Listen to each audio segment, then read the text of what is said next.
going to start this a bit differently this week, as a couple days ago I received a message from one of my followers, Tay Oja, on DeviantArt. Yeah, I post links to my stuff on DeviantArt too, amongst everything else. But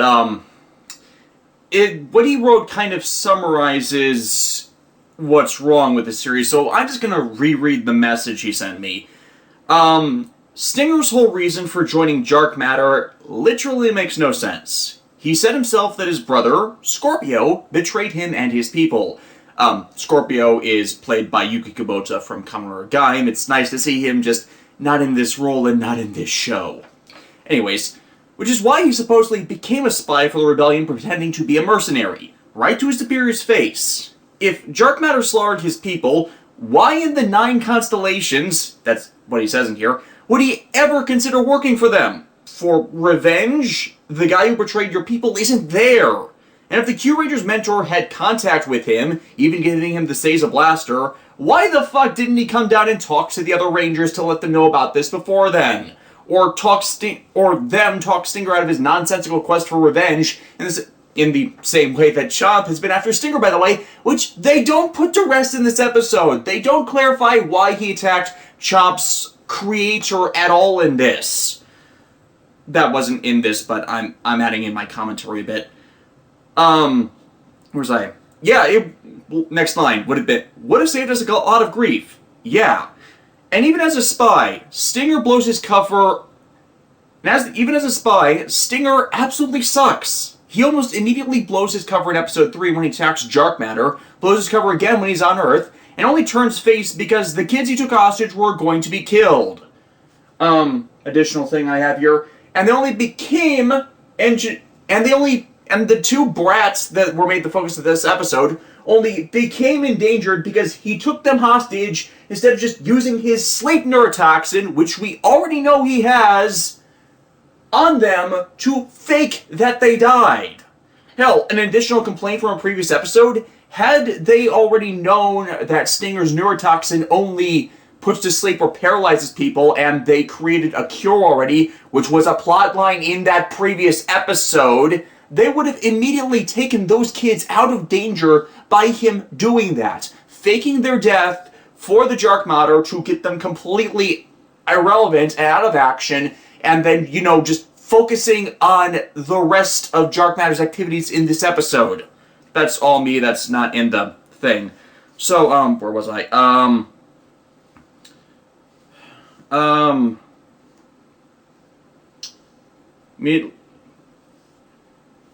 Because the kids he took hostage were going to be killed. Not on the numerous occasions Dark Matter has taken over the planet after planet has he done anything like this. And don't think we're letting his superiors off either. How the fuck would taking 2 random kids hostage be in any way instrumental to solidifying Dark Matter's control over Earth? It doesn't.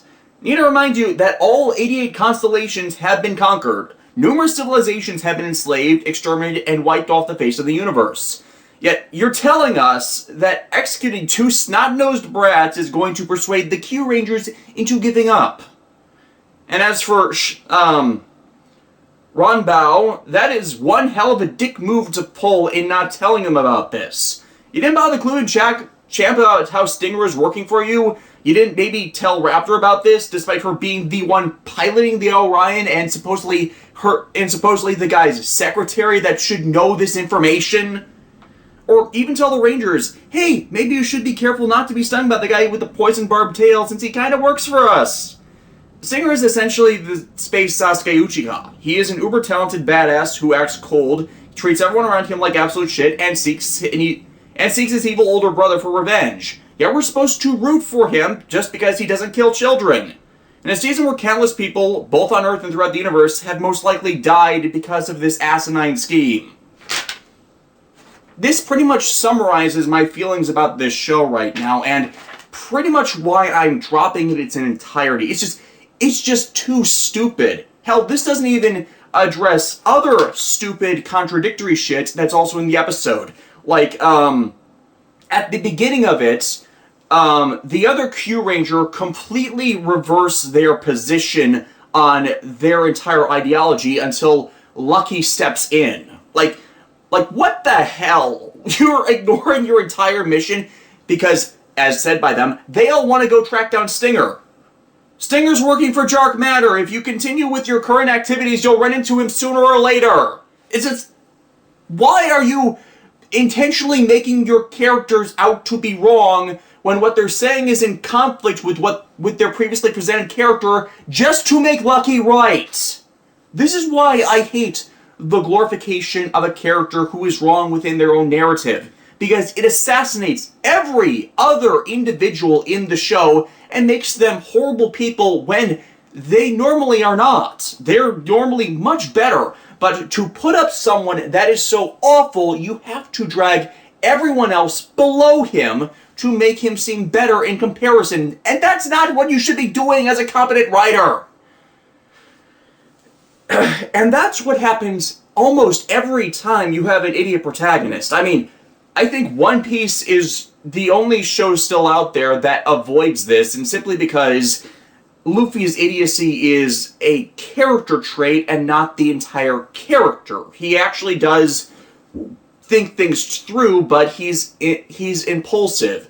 For most of the time with these other Toei protagonists, they don't think at all. Hell, in this episode, it opens with Lucky kind of dwelling on the words and actions of the civilians in the last episode, and he just brushes it off, ignores any possibility that they could have been right, or those were the only actions they could have taken to keep everyone around them alive, and, just ignores any other possibility of them having that as their only option to stay alive, and just doesn't think about it. He doesn't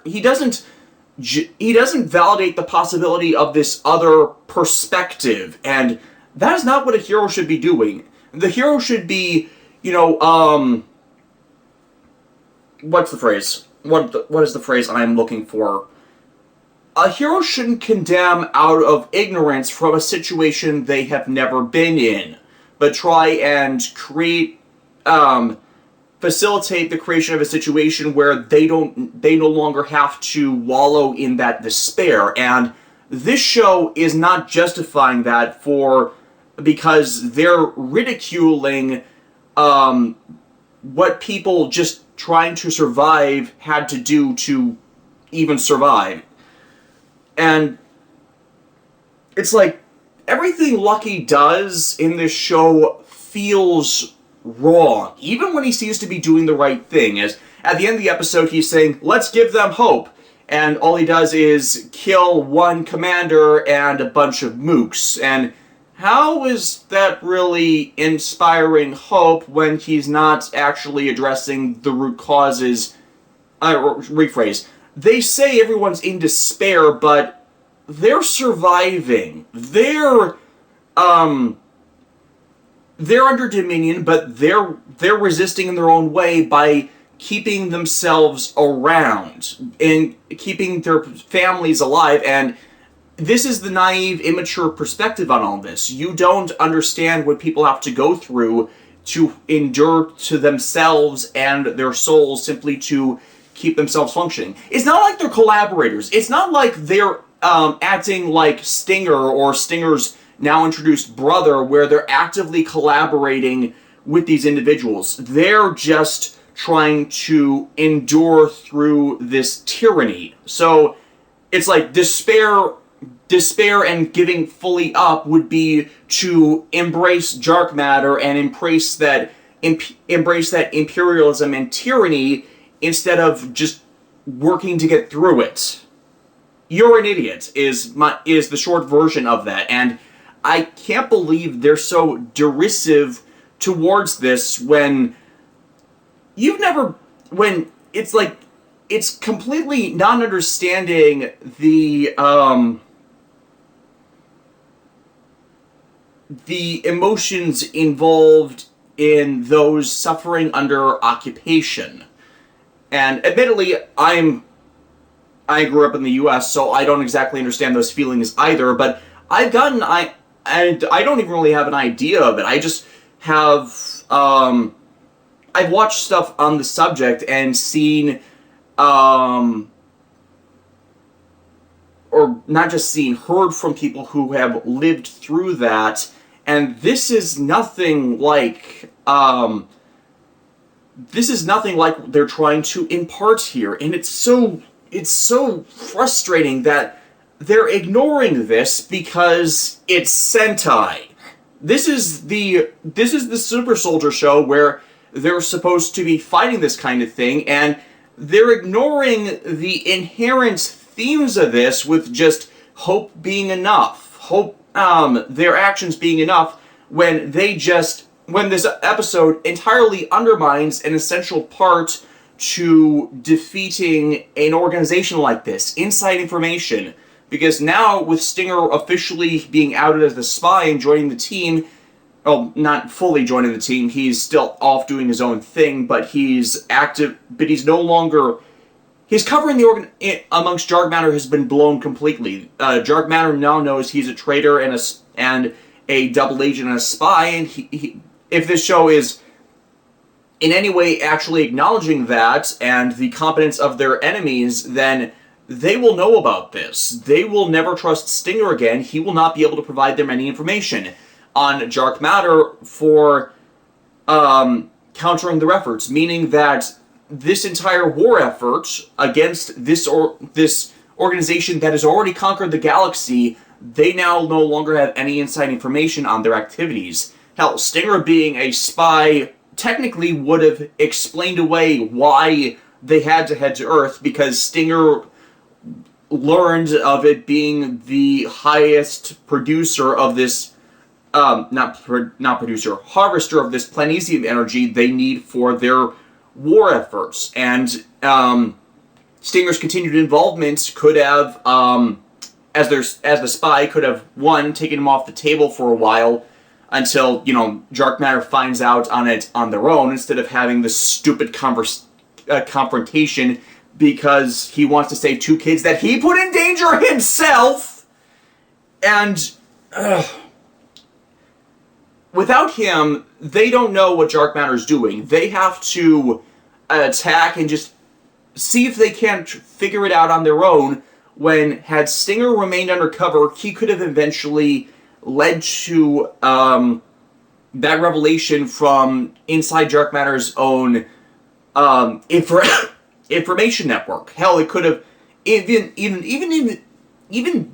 being in that information network to begin with, getting their trust enough to have authorization to get in there, would have led to him finding his brother from their database, as they have to have access to logistics information to plan out all of their conquest efforts. There's no way they're just doing this through small interconnected fleets. Even the Zangiak had interfleet communication be a element of their galaxy conquest schemes in Gokaiger. It was mentioned. There were intergalactic papers that were distributed not just to the Gokaiger, but to the Zangiak forces as well. It's what kept updating the Gokaiger's bounties and whatnot, and all this other information or expositionary matters, and they're completely missing this. They have undermined their own war efforts by officially listing Stinger as amongst the main kyuuranger. And as I said, the big conflicts of characters between Stinger and Champ that should have ended with this episode and this revelation has not been settled. They don't even address why Champ hates Stinger. They don't address that maybe they faked his creator's death so he could go into hiding. Maybe he was given the wrong targets and by Dark Matter, as he was presumably already working for Dark Matter at this point. No, wait, or was that contradicting the episode? I'm forgetting the specific details, but you didn't put this storyline to rest at a point where it should have been put to rest, or at least built on or addressed in some other way than this. And this is, again, the problem with Lucky taking focus in the episodes over the other cast members that should be having the focus instead of him, because these plots don't involve him. He should not be helming episodes that should be focused on other characters. And yet he is automatically the right one. He's the one who trusted in Stinger despite giving no reason to do it. The justification of the episode for Stinger being a good person conflicts entirely with what his goals are in the show and what the show was supposed to be doing with him, all to just end this prologue arc for the series that is now going to continue into the Earth Liberation arc, aka the main plot to Gokaiger, because no, seriously, people, we are ripping off Gokaiger with this series.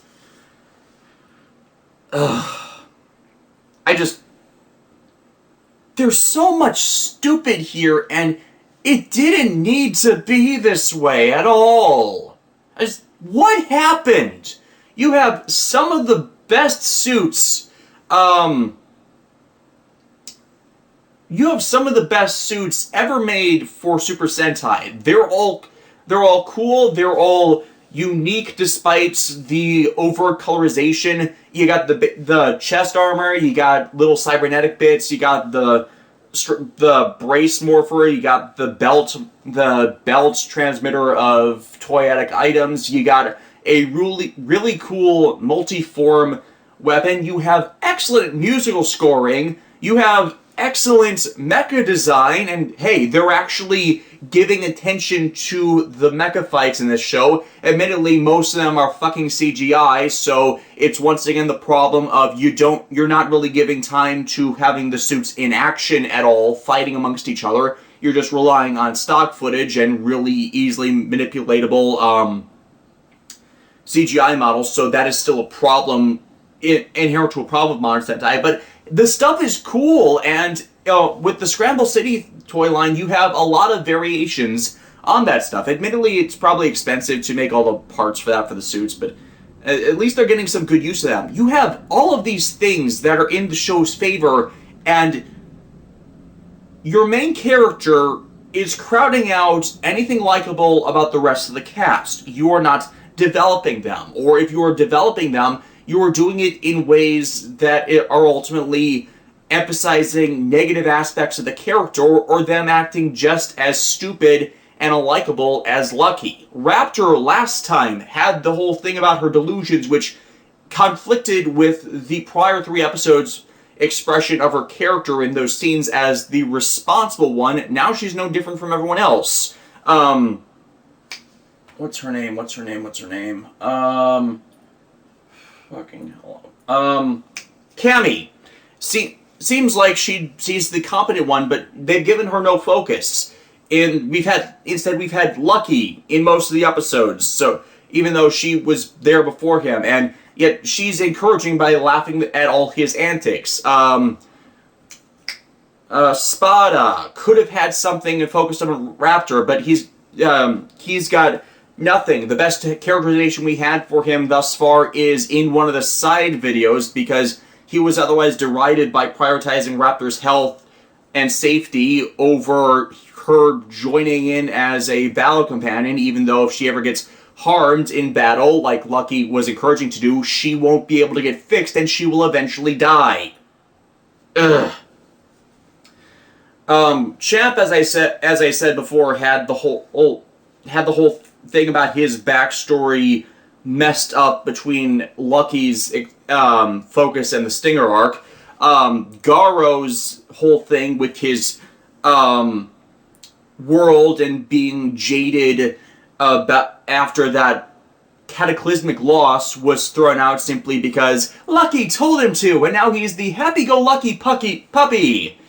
Naga's stuff is stupid because he's from a race that controls their emotions to prevent them, presumably, from harming people, thus they don't understand emotions anymore, now being expressive in all these ways that he doesn't understand the context to, and the show is providing no context for him, so even his arc is stalled, and Balance is a thief that has no other redeemable traits thus far.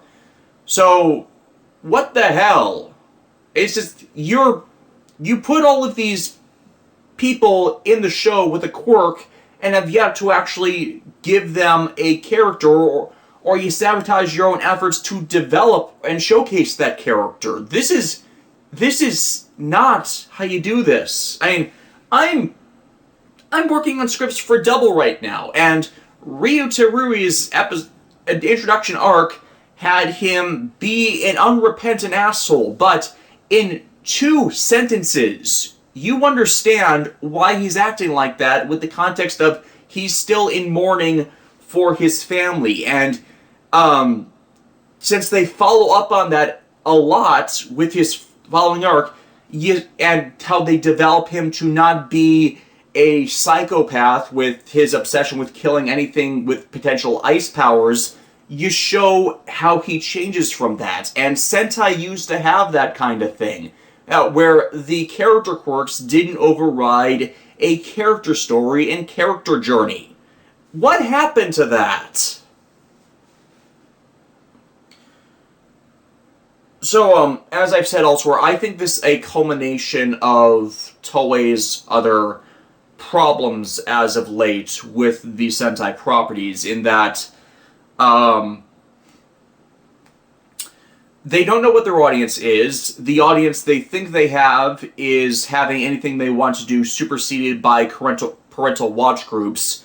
They have a wealth of inexperienced writers, as they've either pushed away the experienced ones or burned them out of all this other talent. Nobuhiro Mori having been around for years, but this being his first head writing credits with a new set of producers, mainly in... Okay, I shouldn't say a new set of producers. They've been around as well, but they've not been dominant like they have been before with this.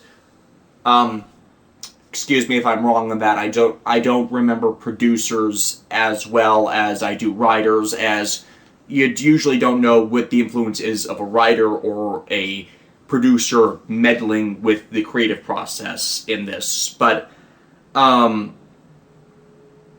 between all these factors and the issues of trying to get toy sales, it doesn't surprise me that this feels like it's coming to a head where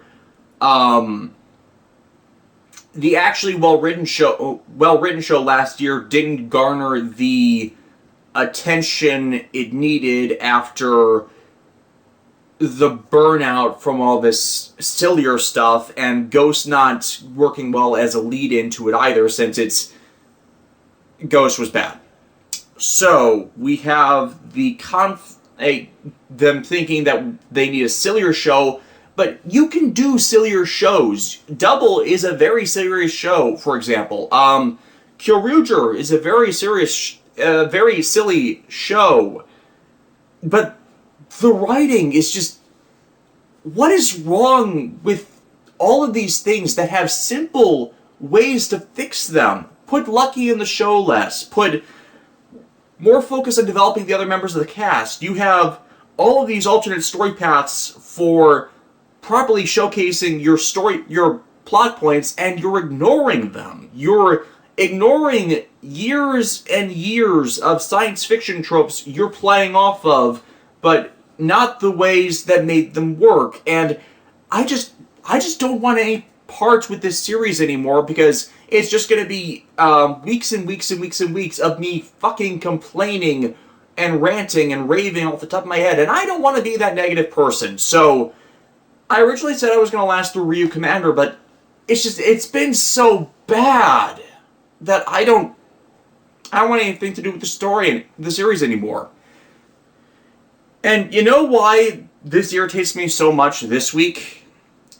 It's because, I mean, aside from how kyuuranger the last 4 weeks have been pissing me off, Exide pulls off the exact same gambit that this week that kyuuranger was trying to do and showcase with Stinger, in how you have someone infiltrating the enemy forces to pull off their own successful scheme. Because, to start recapping Exide for us this week, Kuroto has his secret base with all his Covenant Chronicle research raided by the Ministry of Health agents, so the only way for him to escape is to infect him with the Bugster virus, and thus creating, finally, the Shakuriki Sports-related Bugster, which is one of the 3 left that he needs to complete Kamen Rider Chronicle.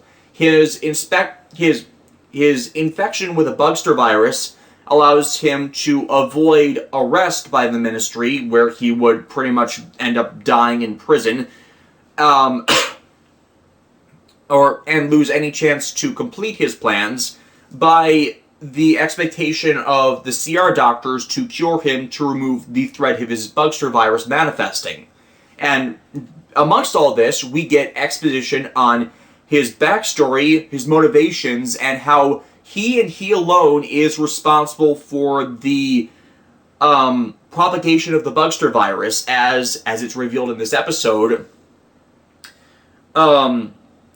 Kuroto infected Emu with his Bugster. He is patient 0, but not 6 years back. Not when the whole Genome Institute thing operated on him that originally caused the first Bugster outbreak that preceded Zero Day, where all this other stuff with everyone else got involved and their lives, destroyed by it, which Emu has been punishing himself for, I now realize, the last few episodes since learning he was patient 0, but it wasn't 6 years ago. It wasn't the actions of the Genome Institute that caused this.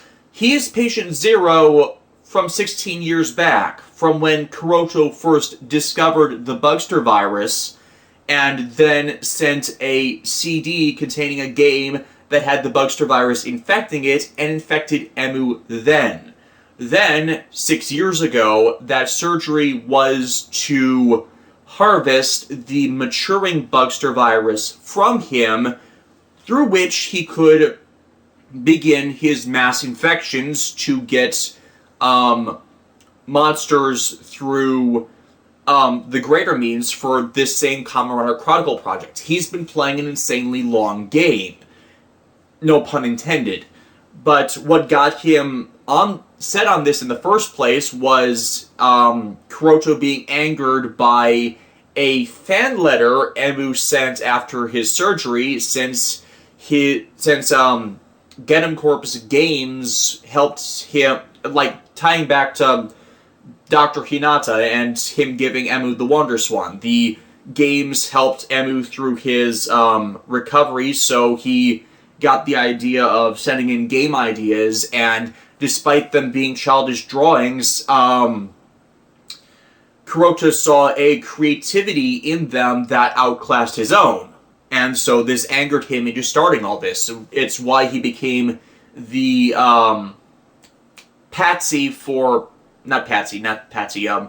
lab rat for the Bugster virus and all this other stuff. So all of these evil things that Emu thought were his fault were actually Kuroto and his bigger scheme of petty vengeance and godlike, not even godlike, but his god complex, his obsession with creation and being the ultimate master of creation. Hell, this informs why he's gotten so angry at games he feels are bootlegs, both Mighty Action Double X and the Juju Burger Gosh Shots, because he didn't make them. Emu creating this Gosh Shot was also doubly insulting to him, because that's the same type of creativity and transcendent inspiration and thinking that got him started on using Emu as his lab rat in the first place. So it's all consistent with Kuroto's megalomania, and his infiltration allows revelation of this, deeply affecting Emu in the process, to the point that his Bugster Red Eyes are fully manifest throughout Kuroto giving this exposition as well, and it's like he's so close to the line and only just drags himself back through presumably force of will. And I think that was part of his plan as well, to, if the Bugster virus didn't manifest from that, then he'd still have a good chance of putting Emu off his game. Again, no pun intended. So when his actual plan comes into play, the removal of Emu from the board after he gets the 7th of the needed 10 Bugster death data, which also upgrades Genom again with his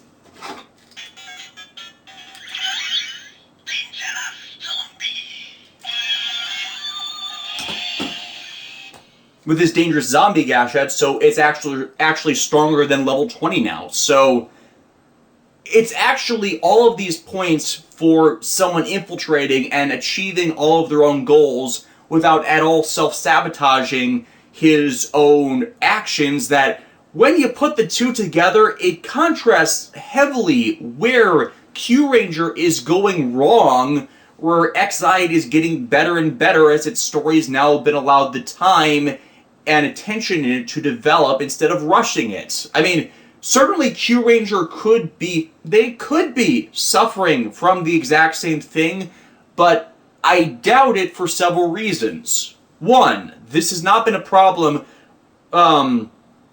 with Go Busters, Kyuuranger, Tokuger, Ninja, or Juoger, where they're under the same timetable to progress their series to a certain point to lead up into either the spring break special or the spring movie, where their team has a small role in the movie event.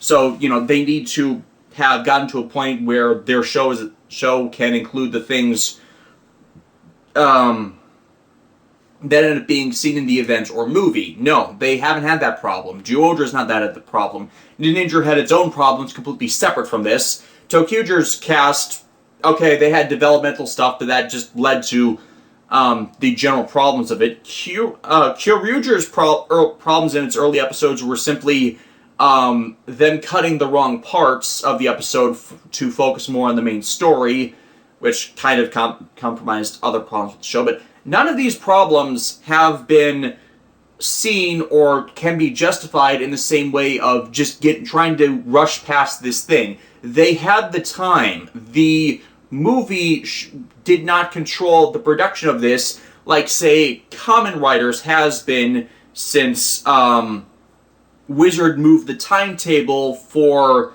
the Versus movies back. Because the difference is, the spring movies have never focused on one of the modern teams. The modern as in the currently running team. They have been more focused on the returning characters, as the returning characters do not have the same production and scheduling issues that the current staff do. That's Kamen Riders early episodes in each season, since they started doing the Kamen Rider crossover films, where they have one story focused with the old cast, one story focused with the current cast, is they need the current team the current writer show has a larger stake and involvement in that. That is not just a series of minor cameos and a fight scene. So where they are in their current story matters more. Thus, when the production schedule got moved back a few episodes, they needed to compress more in, as they needed to be at a specific point in the show to validate their all these other things' relevance in the movie. That's why things since Gaim have been feeling crowded, as they've more rushed this first arc to a certain point, and then stuff past it has been less compressed. That doesn't really validate the problems the last few years with them rushing and then not going back to explaining things. Exide is actually avoiding those points by actually going back and addressing these things. It still feels a bit late. It still feels like this is stuff that they could have done in the earlier episodes had they been given more time, but it's a rationale to why it is that way, and why the stories have been picking up more and more in the 20s, while the early side isn't outright bad. Or conversely, like with Drive, you'll look back on the early show more fondly after all of these revelations have occurred. Except, again, for Ghost, where they screwed that up because its show around this point got completely screwed over.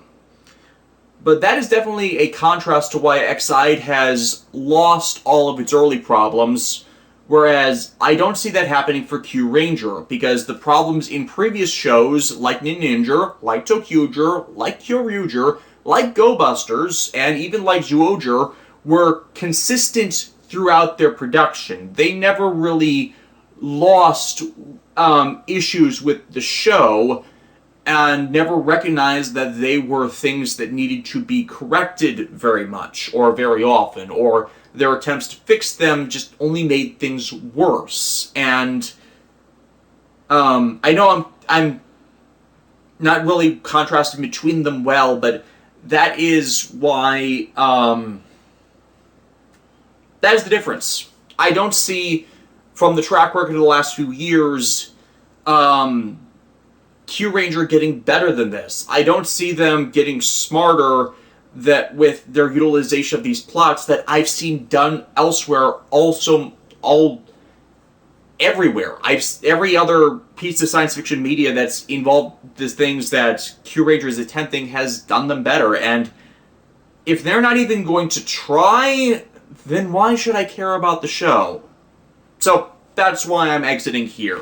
I'll probably, since I'm involved with Toku news stuff and follow the Tumblrs and the Facebook pages, and since I follow the social media stuff, I'll inevitably see clips, but I'm not following the show anymore. I'm not going to, again, kyuuranger, I'm not going to do it anymore, because everything I could be getting from it, I can get elsewhere.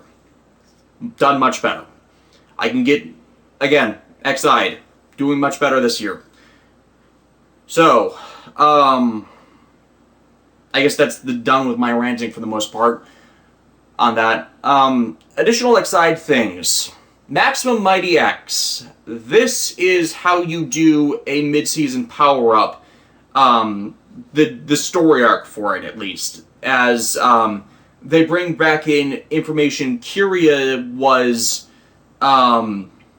researching on how to turn the Bugster virus against itself, just reprogram it to essentially internally fight itself to remove an infection. Admittedly, the stuff about it mutating DNA and the Bugsters being so small enough to affect DNA when that's not exactly how viruses... Well, it is kind of how viruses work, but they usually don't quite work that small. But it does work for the whole mutation aspect over, using host bodies to propagate and whatnot. That actually kind of works. It's just not quite on the level that they're showcasing with this. I mean, it works in the meta perspective of Kamen Riders. It seems a bit odd, from my perspective. But they use that data to rewrite the Gashot that, I'm forgetting the guy's name, game developer that created Juju Burger. I am terrible with names. I really should have looked it up before this. I'm not going to do it now because I'm trying to keep this concise. But the game he was originally developing was going to be based on monks, and I think he completely missed the point of Taiga's original request of a game that can defeat a zombie. Still, with this, it's definitely a different path to developing a mid-season upgrade form like this, and I'm glad they took this route with it to allude to and get the cast involved in its creation instead of it coming out of nowhere, which has been a problem the last while now, where it just shows up. Like, it's just literally just shows up, and they have to justify it in hindsight, like they did Grateful last year, or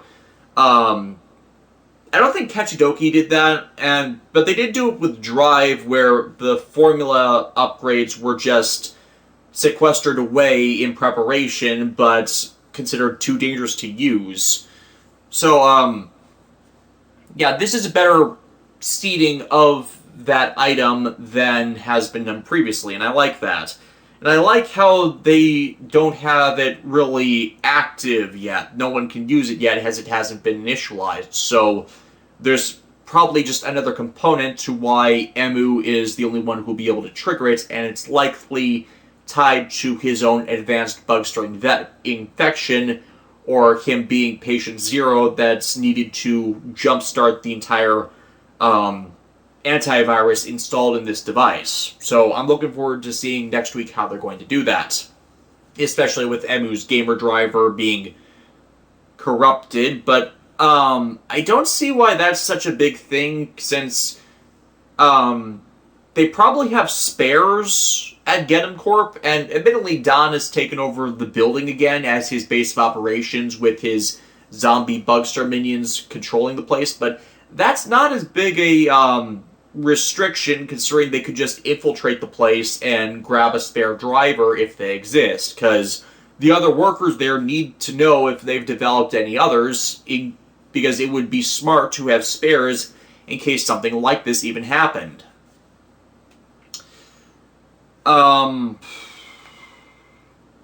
Zero Dragon Blood.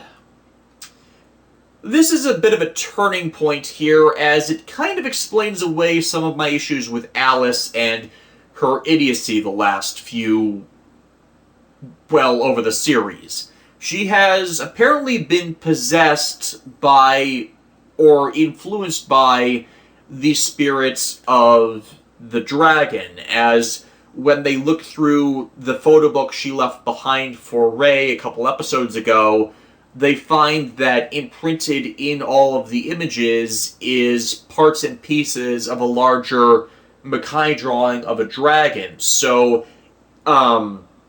its power may have been influencing her for years, decades, whoever knows how long, because of her being the one who found the egg originally, and what may have been driving her to seek out horrors and all this other stuff to just try and rediscover it again, to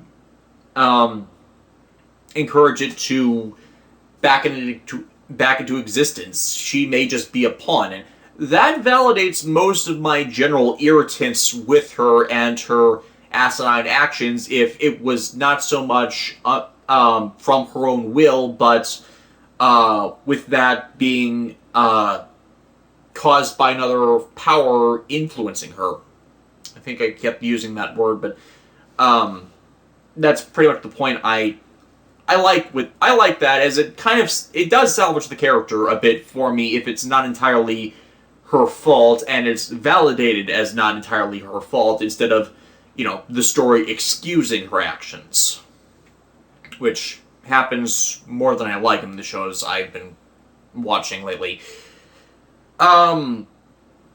I also like that it elaborates more on Adele, who, of course, is back and helps Alice save Loop from starving to death, essentially, because Makai dragons can apparently only feed on horror energies, so they need to take it to an area where a lot of negative karma has accumulated, so it can be fed and grow up. And here Adele reveals that he was, in ancient times, a child given up by humanity to the horrors, because this was before the time of Makai Knights, so Adele doesn't really understand humanity being that original sacrifice, but he was saved by a ancient Makai dragon, and grew up alongside it until it died, and in its death, reincarnated as another dragon that became Adele's companion through life, and eventually lover. Loop is apparently Adele's actual kid, which is all types of weird. but it conflicts all the more with his wish to destroy humanity and sever this bond, essentially traumatize, harm his kid by his intent to kill Alice once Loop is healed up, even though it's obviously imprinted on her because of this other dragon that is presumably influencing Alice to protect Loop. One is not always equivalent to the other. It does also explain his hatred of humanity in a way, because growing up with a dragon and amongst dragons, he doesn't understand humanity, their fears, or other things about them. So he's lived in a world apart from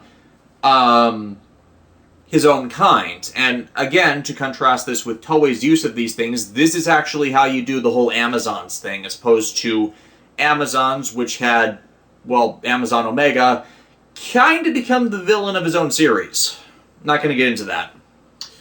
But, this more validates him as the tragedy of him being a villain with how dragons only can feed from horrors, that he should be on their side instead of trying to wipe out humanity, which is the source of the power that allows horrors to even manifest and thus dragons to feed. So if he kills humanity, then any chance of reviving the dragon race or even having his dragon companion will end, because nothing will propagate the food they need to survive. Yes, so by breaking this cycle, he's going to destroy everything he wants in life.